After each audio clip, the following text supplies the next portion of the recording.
Take a break from your busy schedule and join Harold Sala for Guidelines, a 5-minute commentary on living. Jesus urged the disciples to behold the fowls or the birds of the air. In a world filled with worry and fear and pressure, those are good words of advice for today. Do you ever stop to view the sparrows that flit overhead, or the little warblers that migrate thousands of miles year after year with a built-in sense of radar? Keith Monroe wrote the following about our feathered friends, and his words are good for today.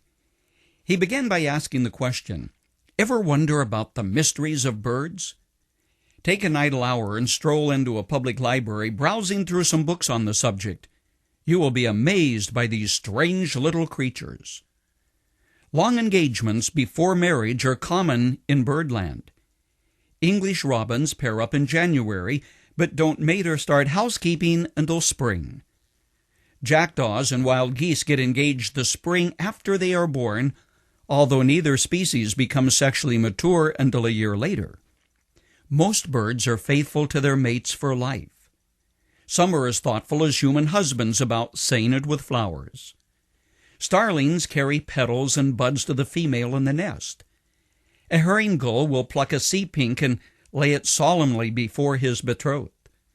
But the little nuthatch may be the courtliest swain of all birds. He selects choice sunflower seeds and proffers them to his intended.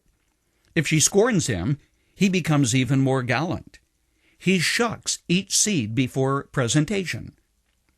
Pliny, the Roman naturalist, formed an expert opinion that swallows turned into frogs. Each year, he noticed, there came a morning when all swallows were gone. Everybody knew that birds don't fly in the dark, so he thought they must become frogs. Not until the 18th century did ornithologists begin to realize that birds do fly at night by thousands.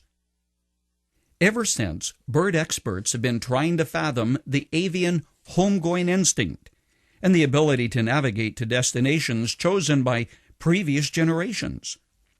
Banded Mack shearwaters have been brought in covered boxes to Boston, then released at separate points.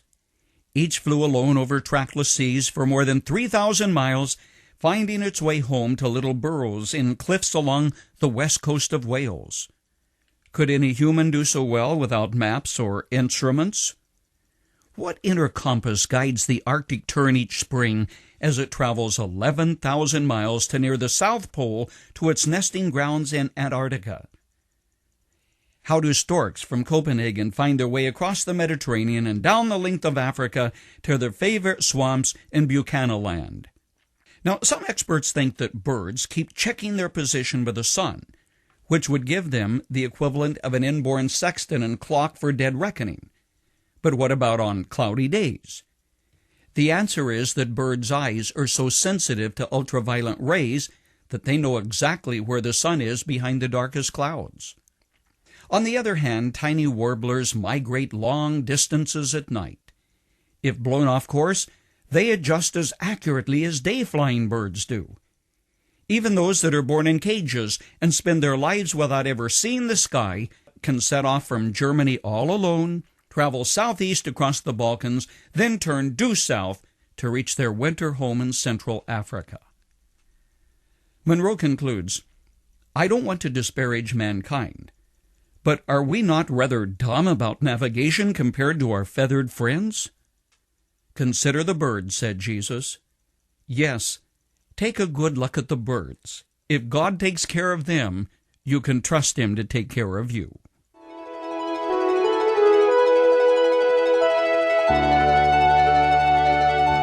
You've just heard Dr. Harold Sala with Guidelines, a 5-minute commentary on living.